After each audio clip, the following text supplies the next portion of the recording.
Company গত 4 মাস আগে মালিক পক্ষ, শ্রমিক পক্ষ, সরকার পক্ষ বসে একটা সিদ্ধান্ত হয়েছে, কোম্পানি বন্ধ ঘোষণা করছে। নভেম্বর 30 তারিখে আমাদের সকল পাওনা দেওয়া পরিশোধ করার কথা ছিল। এখন 27 তারিখে কোম্পানি একটা সিদ্ধান্ত দিচ্ছে ব্যক্তিগতভাবে, এটা কারো কোনো সাথে আলাপ হয় নাই। আমাদেরকে 25% টাকা দিতে পারবে, আর টাকা দিব কি না এটা কেউ জানে না। আর আমাদের যে পিএফ ফান্ডের যে টাকাটা আছে, এইটা চেক সবাই দিয়ে দেওয়া হয়েছে, ব্যাংক থেকে আমাদেরকে কোনো টাকা দেওয়া হচ্ছে না।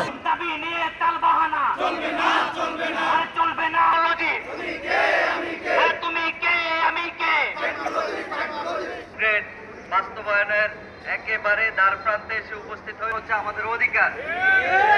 এই অধিকার বাস্তবায়নের জন্য আমরা সর্বোচ্চ সকাল 9টা থেকে 11টা পর্যন্ত কর্মবিরতি চলছে।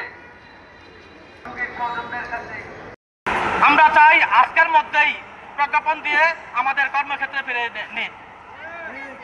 প্রিয় মেডিকেল টেকনোলজি ভাইয়েরা এবং সাংবাদিক ভাইয়েরা, সবাই অবগত যে এটা আমাদের ন্যায্য অধিকার, এটা আমাদের কোনো অযৌক্তিক দাবি নয়।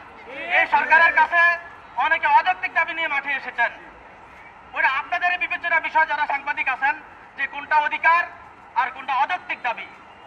সুতরাং আপনারা দেখেন, সেই 1994 সাল থেকে যদি ডিপ্লোমা ইঞ্জিনিয়ারদের 10ম গ্রেড বাস্তবায়ন হয়, সে আমাদের স্বাস্থ্য খাতে আমরা মেডিকেল টেকনোলজিস্ট, আমরা ডিপ্লোমা হোল্ডার, আমাদেরকে আজকে 30 বছর বঞ্চিত রাখা হয়েছে।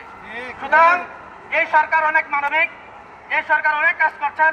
সুতরাং আমরা চাই এই সরকার থাকাকালীন এবং খুব শীঘ্রই আমাদের 10ম গ্রেড প্রজ্ঞাপন দিয়ে আমাদেরকে আমাদের কাজে ফিরে নেবেন, এই দাবিটুকু এই সরকারের কাছে রাখি।